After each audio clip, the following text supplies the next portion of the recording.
Decíamos nosotros en la primera hora académica de este día que la obra de arte para ser gozada o más genéticamente comprendida necesita de un ámbito de inteligibilidad en ciertos periodos de rápidas transformaciones de la sociedad. Este ámbito de inteligibilidad no resulta prácticamente establecido, ni es obvio, sino que necesita ser continuamente reconstituido, reconstruido, refrendado.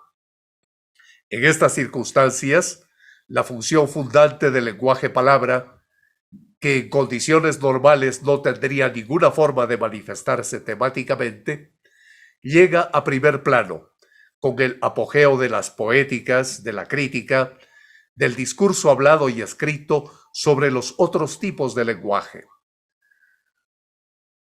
El mundo no expresa el valor representacional de la obra de arte, es decir, no alude al hecho de que el cuadro represente una cosa. El mundo, en hermenéutica, en filosofía del arte, en estética, es un sistema de significados. Dicho de otra manera, es un texto que nos interpela y nos pone en cuestión. En la medida en que nos confrontamos con ese texto, la obra de arte funda un mundo. Es el Welt, el mundo. Es una Weltanschauung, es decir, un cosmorama, una visión del mundo. Puesto que el mundo no existe independientemente como objeto de visión, sino que se reduce al sistema de significados. Existe una totalidad en él. En este sentido, la obra de arte contiene en sí una interpelación de la obra. En esto se funda la obra de arte. Es lo que Heidegger denomina Stoss y Anstoss. Ambos términos tienen un sentido deíctico y modal, cercano al formalismo de Víctor Shklovsky, de aquel ruso. En la experiencia de la obra de arte se confrontan dos miradas: la mirada automatizada de nuestra cotidianidad y la mirada desestructurante de la obra. El término Stoss describe el choque desestructurante de las miradas, y Anstoss, que literalmente significa impulso, debe ser interpretado también como una experiencia de choque. En nuestra exploración estética, esto puede interpretarse como una Aufstoßen y un Umstoßen. Aufstoßen significa abrir de un empujón, pero también chocar, stoßen, contra algo, auf. Umstoßen significa derribar, atropellar, quebrantar. Por ello, el sistema de significados que la obra propone no es proporcional a su riqueza semántica. El sistema semántico no es plenamente transparente, sino que incluye al mismo tiempo una esencial opacidad. Para descubrir la esencia de la obra de arte, Heidegger no elabora una teoría filosófica abstracta, sino que nos presenta descriptivamente una obra concreta: el cuadro Las botas de aldeana de Van Gogh, y un tipo de obras artísticas, un templo griego. Para comprender el alcance de estas descripciones, hemos de profundizar en el análisis que Heidegger realizó de una cosa concreta, una jarra. De tal estudio se desprende nítidamente que la esencia de la obra de arte consiste en instalar un mundo, poner en obra la verdad. Las formulaciones un tanto crípticas de Heidegger quedan a plena luz si se advierte que esta práctica es un modo de pensamiento relacional, para el que las cosas son puntos de confluencia de realidades diversas que se entreveran. Tengo yo algunos textos, entre ellos Las botas de aldeana de Van Gogh. Antes que leerlo, solo voy a revisarlo brevemente, porque voy a decir lo que recuerdo. En las cartas a Theo, en las dos versiones que yo tengo, en las dos traducciones, aparece aquello que sería estudiado por Heidegger, que la campesina lleva las botas en la tierra de labranza. Solo aquí son lo que son. Lo son de modo tanto más auténtico cuanto menos piensa en ellas la campesina mientras trabaja, y menos las mira o incluso las siente. Ella está en ellas y anda con ellas. Así es como sirven realmente las botas. En cambio, cuando nos limitemos a representarnos en general un par de botas, o a contemplar en el cuadro unas botas que están ahí vacías y sin uso, no haremos nunca la experiencia de lo que es la utensilidad de un útil. Del cuadro de Vincent van Gogh no podemos inferir ni siquiera el lugar en el que están las botas. En torno a este par de botas de campesina, no hay nada ni nadie a quien pudieran pertenecer. Hay un espacio indeterminado. Ni siquiera se adhieren a ellas trozos de barro del campo o del camino que pudieran indicar el uso que se les da. Un par de botas de campesina y nada más.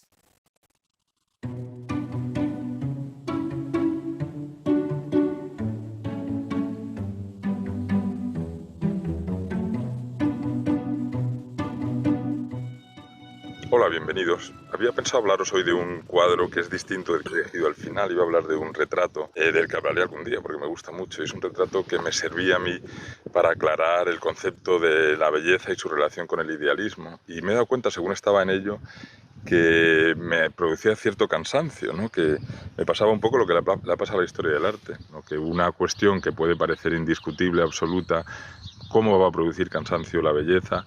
Pues aún así lo produce. El arte puede abrir la puerta a espacios muy diferentes y que si siempre la estamos abriendo al mismo, pues acabamos cansándonos. Y puede hablarnos de cosas muy personales, de cosas muy relativas, de cosas dolorosas, de muchos tipos de cuestiones.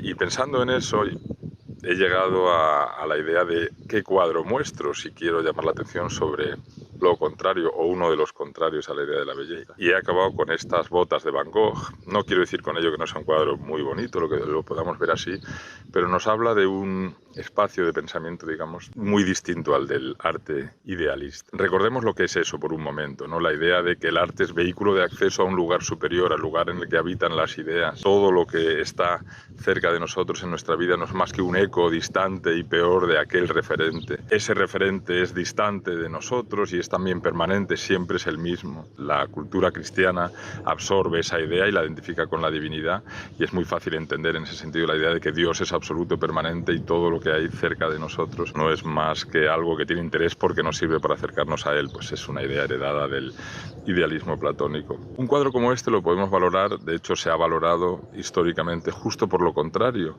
por lo que tiene de materialista, digamos, ¿no? Yo uso estas palabras de manera un poco comprendida a medias nada más, pero las utilizo con la intención de que sean útiles, ¿no? Lo contrario del idealismo, el materialismo o el existencialismo, una de sus versiones últimas ya en el siglo XX, después de Van Gogh, pero son gente relacionada con ese movimiento, sobre todo Heidegger, los que han escrito sobre este cuadro de Van Gogh y que le han convertido en protagonista de este tipo de debates. Pues es una forma de pensar que lo que valora es justo lo contrario, lo que es próximo, lo que tenemos cerca. En vez de encontrar valor para la vida en cosas que están distantes de nosotros y que son permanentes, que nunca cambian, el mundo de las ideas, lo que propone esta manera de pensar es valorar lo que tenemos cerca, nuestro tránsito por la vida, nuestra experiencia personal de todo aquello que nos rodea. Y con eso el referente, el lugar en el que debemos encontrar valor, darle sentido a las cosas, es próximo a nosotros y además es cambiante, es relativo, porque es de cada uno de nosotros, y la experiencia de la vida, nuestro estar aquí en el mundo y transitar por él es diferente en cada caso, ¿no? Estas son ideas que, en el caso de Heidegger, por ejemplo, él encontró claridad y le ayudó a explicarlas, pensar en este cuadro de Van Gogh, pensar en lo que estamos viendo aquí, un cuadro de 1886. Van Gogh como pintor aún es joven, él ha nacido en 1853, tarda mucho en empezar a pintar, dedica a varias otras cosas, es hijo de un pastor de la Iglesia Reformada Protestante, es una persona espiritual con ambición de trascendencia, él mismo es pastor durante un tiempo antes de ser pintor, y en un momento de su vida, unos pocos años de pintar este cuadro, decide dedicarse a pintar y lo hará hasta que muera en 1890. Este cuadro lo pinta en un momento en el que acaba de llegar a París desde Holanda, de donde es él. Su hermano Theo Van Gogh le ha acercado a los pintores que están de moda en ese momento, los pintores impresionistas. Theo Van Gogh es un personaje importante en la historia de los galeristas o de los promotores del arte nuevo en París en ese momento. Theo Van Gogh para su hermano es fundamental, es la persona que le da sustento emocional. Van Gogh, el pintor, tiene muchos problemas de estabilidad emocional. Theo Van Gogh es también quien le da dinero y quien le permite vivir. Van Gogh, el pintor, no vende nada durante toda su vida, creo que vende un solo cuadro en vida, ¿no? El Van Gogh que se acerca a los impresionistas, el Van Gogh de colores muy vistosos y de una pintura aparentemente amable o alegre, es un poquito posterior a este cuadro, justo después. Aquí estamos en el Van Gogh más de sus inicios como pintor, insisto. Y fijaros lo que está haciendo él, ¿no? Nos está mostrando algo muy mundano, algo en lo que podemos solapar valores como el trabajo, la virtud que viene con el trabajo difícil, el esfuerzo, ese tipo de cuestiones, ¿no? Lo contrario de lo retórico, lo contrario de lo superfluo, la idea de llegar a lo esencial. Os enseño otro cuadro que es un año anterior a este, en el que vemos una Biblia con una vela, y aquí es clara la idea de trascendencia. El tema del cuadro nos quiere hacer pensar en lo espiritual, en el más allá quizá. Pero fijaros también que en este cuadro de la Biblia hay mucha atención a lo material, a lo próximo, al objeto, a cómo sería la sensación de estar en un lugar discreto hojeando esa Biblia, ese tipo de cuestiones, ¿no? Este tipo de cosas que estoy valorando en este cuadro no son nuevas. En la historia del arte van asomando intereses constantemente, ¿no? Y unos se convierten en protagonistas con el tiempo, otros no llegan a serlo, pero pensar en cosas de las que hemos hablado en otros vídeos, el cómo surge el realismo en uno de los primeros movimientos anti-idealistas que hay, aunque lo es solo relativamente, finales del siglo XVI, Caravaggio, el gusto por la naturaleza muerta, el arte de Velázquez, que nos enseñaba cosas sencillas, recordar las hilanderas, ese grupo del primer plano. Van Gogh es una persona muy interesada por la historia de la pintura, visita museos, escribe muchísimo, muchísimas cartas, más de 800 cartas, la gran mayoría a su hermano, y en ellas habla de pintura, habla de cosas, de pintores que le interesan y de lo que aprende de ellos. Habla, por ejemplo, de Rembrandt, con especial proximidad, es holandés como lo es él. Dice que en Rembrandt se encuentra alma, que en Rembrandt hay profundidad espiritual. Habla de un cuerpo de Cristo que dice, el cuerpo sirve porque en él se ha depositado el alma y nosotros como espectadores lo vemos. Todo lo que estoy contando parece implicar que la pintura es vehículo de pensamiento profundo, ¿no? Y es así, y bueno, es uno de las claves de la importancia que le ha concedido al arte de la pintura la cultura occidental. Pero también es demasiado literal la idea de que la pintura expresa conceptos como si los expresase con palabras, ¿no? Y yo creo que la pintura afecta a nuestro entendimiento. Bueno, es obvio que lo hace de manera diferente, de manera un poco intuida a través del lenguaje de las formas, que así también conocemos las cosas aunque no podamos traducirlas en palabras, ¿no? Es interesante en las cartas de Van Gogh que él está buscando oficio, está buscando también cómo convierte él su oficio en algo útil. ¿Qué es eso de ser pintor? ¿Cómo puede trabajar? Uno de sus cuadros favoritos es La novia judía de Rembrandt, un cuadro que se conoce con ese título. Y él ahí lo que está buscando, lo que le fascina de ese cuadro es la textura de Rembrandt. Y fijaros en el cuadro que os enseño ahora, en los colores rojos y amarillos, la sensación de que Rembrandt tiene mucha fe en que trabajando una y otra vez y solapando capas de pintura y dedicando mucho tiempo a depositar pasta de pintura sobre el lienzo, moviendo su mano al hacerlo, que sencillamente al hacer eso está consiguiendo algo, se está haciendo eco de algo que es importante, está construyendo en nuestro alma, en nuestro ánimo, a medida que vemos el cuadro, algo que nos está afectando, ¿no? Pues eso le interesa mucho a Van Gogh.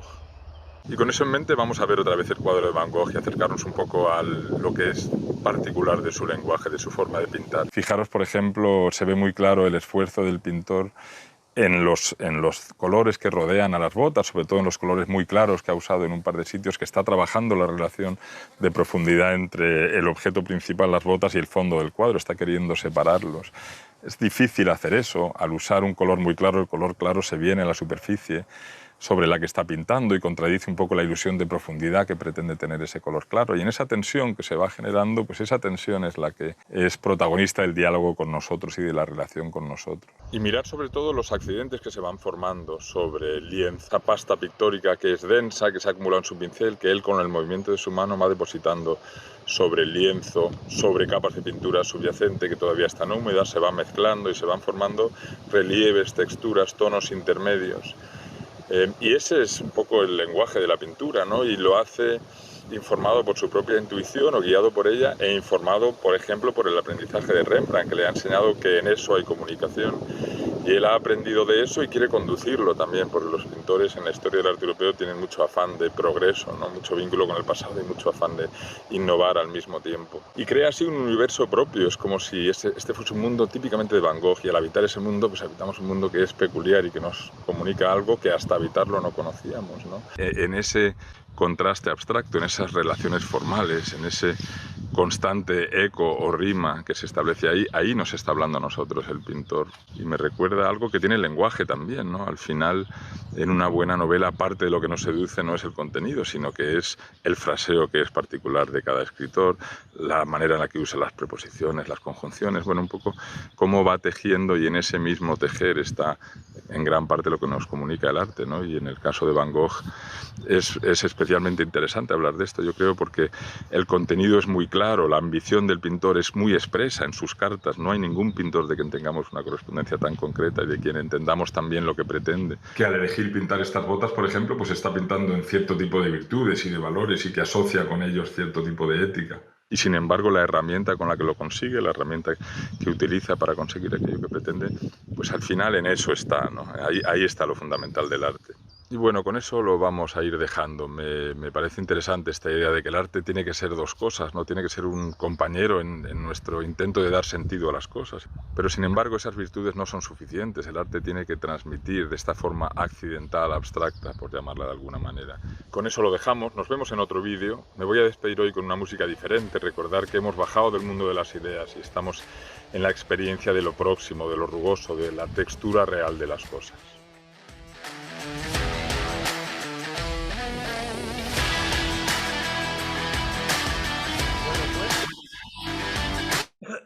Y ahora me toca a mí el comentario descriptivo filosófico estético, que es el propósito de Heidegger en toda su obra filosófica.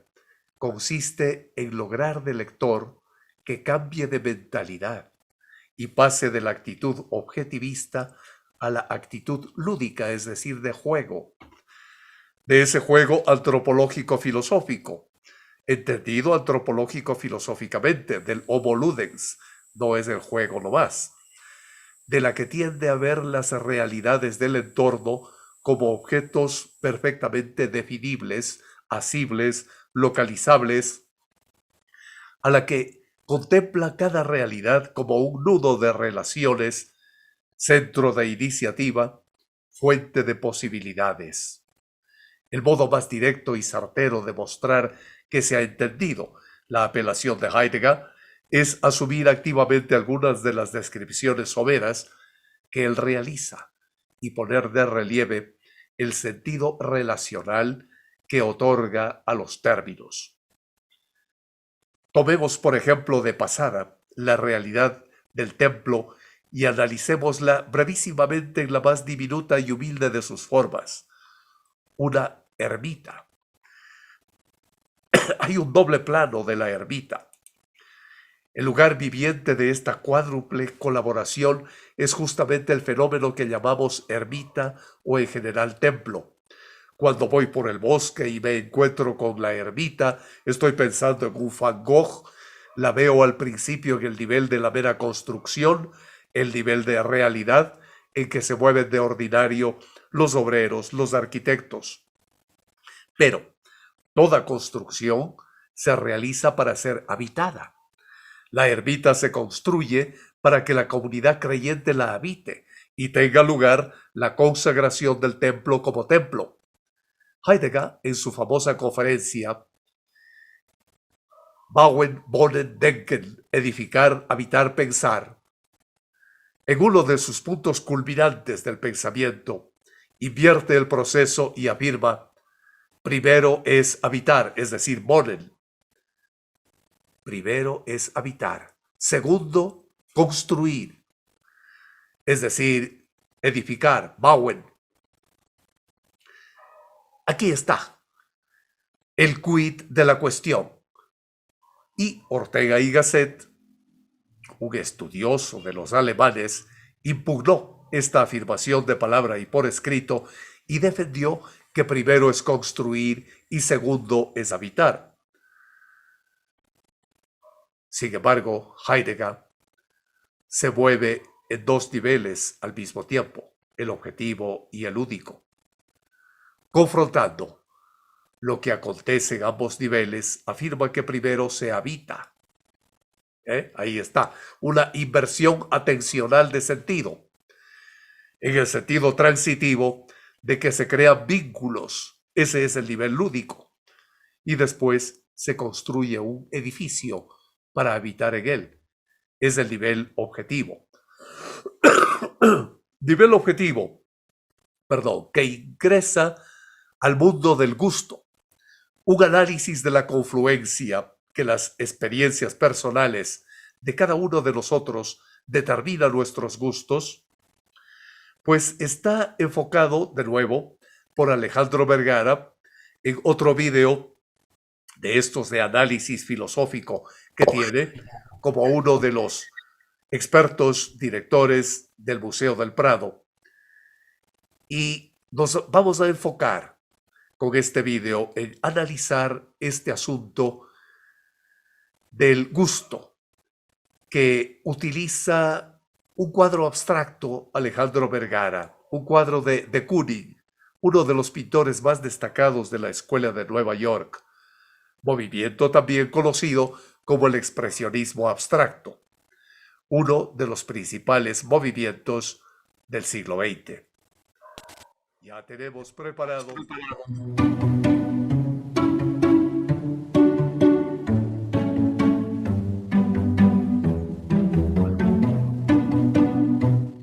Quiero hablaros hoy de una cuestión más teórica, más filosófica quizá, aunque de manera poco sistemática lo vamos a hacer, que es el asunto del gusto y los juicios de valor acerca de la calidad en el arte. Gusto y calidad. Yo creo que estaremos todos de acuerdo en que tenemos opiniones muy formadas, muy fuertes sobre qué es bueno, qué tiene calidad, qué me gusta. Eso sucede en música, en cine, en pintura, que es lo que nos concierne a nosotros más. Y eso ha sido así históricamente. Se ha debatido siempre con mucho ardor sobre estas cuestiones y me parece interesante pensar en por qué es así. Hay varias razones para esto. Una yo creo que tiene que ver con una cuestión de identidad. Algo que me gusta a mí mucho es algo que es parte de mí mismo, y si alguien me dice que una canción que realmente ha sido importante para mí o que realmente me emociona cuando la escucho no es buena, está haciendo tanto como negar la validez de lo que yo soy, ¿no? Yo tengo una historia personal que es en parte la que me lleva a hablar de todo esto y la que me lleva a mí a la convicción de que lo personal o lo biográfico tiene una influencia fundamental en los gustos. Yo recuerdo de niño, quizá con 8, 10, 12 años, me recogía mi padre junto a mi hermano mayor. Nos recogía en casa de mi madre, mis padres estaban separados, yo vivía con mi madre, y nos íbamos el fin de semana en coche al campo. A menudo íbamos a Gredos, al parador de Gredos, recuerdo. Y recuerdo que él insistía mucho en que mirásemos los árboles que alineaban las carreteras, que eran unos árboles con unas bandas blancas, yo creo que eran olmos, que después se cortaron casi todos, y que mirásemos las piedras, las vallas de piedra seca. Y él no lo decía con esa conciencia, ¿no?, con la que lo estoy haciendo yo ahora, pero recuerdo muy claramente esta sensación de que había que ir mirando y que mirando se conectaba con otro mundo, que era el mundo de lo formal. Y lo que uno hace cuando está mirando las cosas de esa manera es estar constantemente activado, creando, ¿no? Uno se convierte en un creador que está constantemente creando rimas visuales en este caso. Recuerdo después también en casa hojear un libro que había en el salón que tenía anotaciones con la letra de mi padre. Todo esto debe tener que ver algo también con el deseo que tenía yo de creer a mi padre, ¿no?, que ya no estaba en casa y cuestiones de ese tipo. Y en ese libro que tenía la letra de mi padre, yo me acuerdo ver un cuadro azul muy bonito, que después he mirado y es un cuadro de un azul aplicado con unos grandes brochazos de un pintor holandés de origen, que se llama de Kooning, que fue muy protagonista de la pintura americana de Nueva York desde los años 50 en adelante y que va a ser muy protagonista de esta historia. Y era un cuadro que se mira de la misma manera que se miran las vallas de piedra seca o los árboles, activamente conectando distintas partes, creando rimas. Supongo que con más conciencia cuando se mira un cuadro que cuando se mira la piedra o el árbol, pero esto son ideas a posteriori. Bueno, recuerdo, continuando con esta misma historia, años después, unos 10 años después, en el verano del año 79, no, verano del año 80, yo me fui a Nueva York a pasar un par de meses con intención de profundizar en mi gusto por la historia del arte y por el arte. Recuerdo ver una exposición sobre Picasso en el MoMA, que fue la primera gran retrospectiva de Picasso que se hizo. Y Picasso es un pintor increíblemente fértil en lo formal, muy, muy buen pintor para alguien que es muy sensible a esas cuestiones como lo era yo, por las razones que os he contado. Recuerdo que en la tienda de libros del MoMA compré un libro, se llamaba The Triumph of American Painting, de Irving Sandler. Tenía un cuadro de Rothko en portada, que es lo que me llamó la atención, y los protagonistas del libro eran pues todos los grandes pintores de la Escuela de Nueva York, incluyendo Jackson Pollock, de Kooning, el propio Rothko y otros muchos. Con el tiempo aprendí que es un libro muy conocido. Con el tiempo se convirtió en un libro muy criticado por la élite académica de la historia del arte. Y era un libro de un relato muy, muy épico, muy teleológico, cierta sensación de que se estaba construyendo algo con conciencia de construirse desde el principio. Pero con ese relato venía la sensación de estar en contacto con algo mítico y el valor de eso es impagable. Casualmente, ese mismo verano, pues una persona que conocía a otra persona me dijo que si me interesaba ir a ver a de Kooning, a su estudio en Long Island, en East Hampton. Fui, pasé una tarde allí, le recuerdo a él poco, callado, hablé poco con él, tenía una pasarela que se elevaba por encima del lugar en el que pintaba y recuerdo que él estaba abajo, andando en torno a los cuadros que tenía sobre el suelo. Yo miré desde arriba, bueno, se convirtió quizá también en parte de un recorrido que existía en mí también, que iba en paralelo al de este libro, ¿no? He contado todo esto porque hasta el día de hoy yo creo que de Kooning es el pintor que para mí, que me gusta de forma más natural. Es una pintura que contemplo con absoluta satisfacción y placer. La riqueza de textura, la sensación de que esa manipulación de la materia pictórica tiene mucho que decir y que él era muy sabio haciendo eso.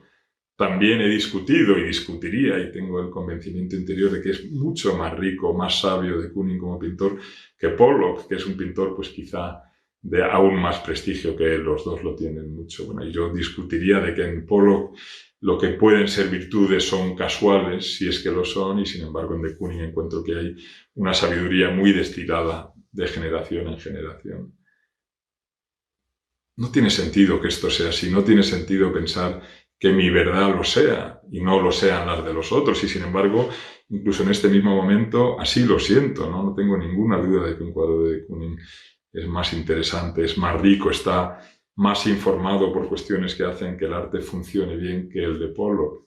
Y repito, ¿cómo voy a pensar que eso es una verdad absoluta si otra persona piensa lo contrario? Creo, y a esto voy, que la razón por la que pienso así y la otra persona igual, y esto nos sucede a todos, es un ingrediente del gusto, de los juicios de valor en estas cuestiones, tiene que ver con lo biográfico. Me acuerdo de una anécdota que cuenta Sancho Panza en El Quijote, muy simpática.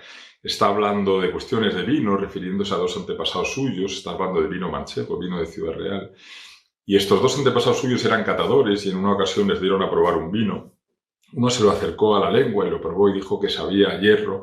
El otro se lo acercó a la nariz y lo olió y dijo que tenía un aroma a cordobán, a cuero. Y andando el tiempo se limpió la cuba en la que estaba el vino y se vio que en el fondo había una llave con una tira de cuero.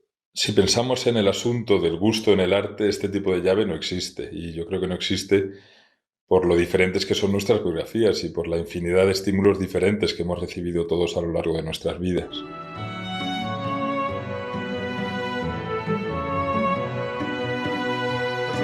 Hemos llegado al final tanto del vídeo cuanto de nuestra segunda hora académica, y lo que podemos decir es que hay una confluencia entre belleza y verdad. Desde antiguo, la definición más honda de la belleza, splendor ordinis, alude a esta forma de resplandor que se produce en la interacción. La belleza es un fenómeno que acompaña a toda constitución de realidad por vía de encuentro. Siempre que nos hallemos ante un modo de realidad que constituya una forma de encuentro o permita fundarlo, descubriremos ineludiblemente belleza. Vamos a pasar de la segunda hora académica a la tercera y última hora académica de este día de clase de curso intensivo de Filosofía del Arte. Les ruego, por favor, que en 3 minutos, si es posible en 2, estén ya listos para ingresar a la tercera y última hora académica, que termina en 40 minutos.